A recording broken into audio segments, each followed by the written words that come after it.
Mr. Chairman, thank you once again for your wise comments, your warnings to us.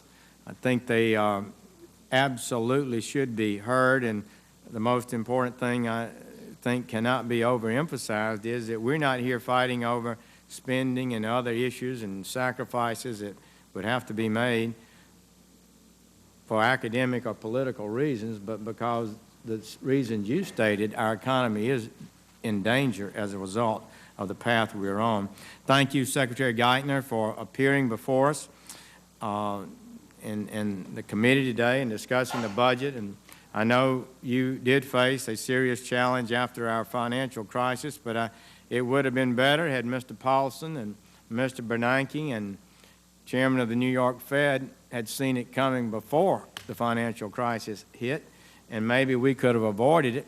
And so now we have some suggestions that we could be heading to another one, and we need to take steps now to avoid it. It's clear that the plan submitted by the President does not seriously address the nation's growing fiscal crisis.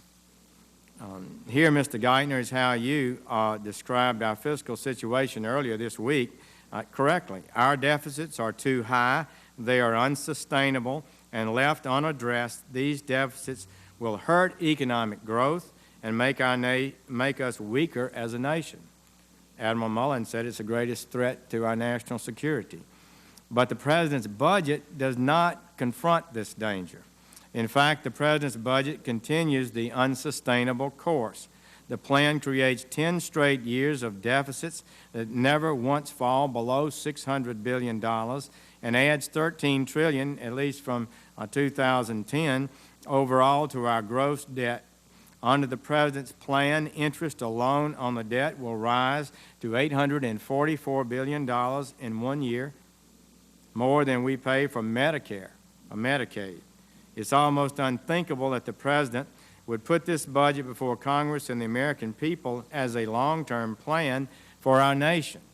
But to hear his supporters and certain administration officials describe the budget, you would think they had achieved balance and brought the debt crisis, the deficit crisis, to an end.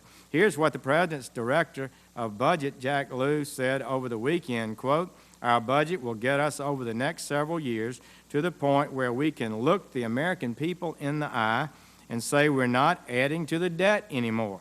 We're spending money that we have each year and that we can work on bringing down the national debt."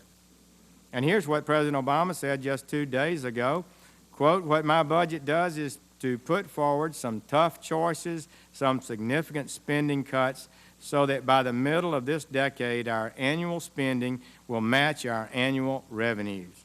We will not be adding more to the national debt." Clearly, these statements, as heard by the American people, are incorrect, false. Yet, remarkably, the President's new press secretary, Jay Carney, was asked about the President's claim yesterday whether it would withstand scrutiny. He said, absolutely. So in what fantasy world do we double our gross debt to $26 trillion and then say we're not adding to the debt? This is a serious matter. And to tackle our fiscal challenges, we need to work together, and the President needs to lead the nation in an honest conversation. But we haven't seen from our President the willingness to look the American people in the eye and have a candid conversation about the challenges and what we will have to do to solve them. The message seems to be, there is no problem.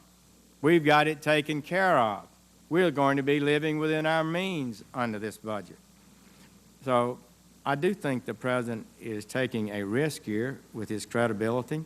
During the same press conference, he complained about he expressed a desire to work with Republicans toward meaningful reforms. I do hope that can be accomplished, but I have to note it was kind of a mixed message when a couple of hours later he threatened to veto if Republicans took steps to reduce current spending by $59 billion, which is or $100 billion less than his proposal for spending in that year.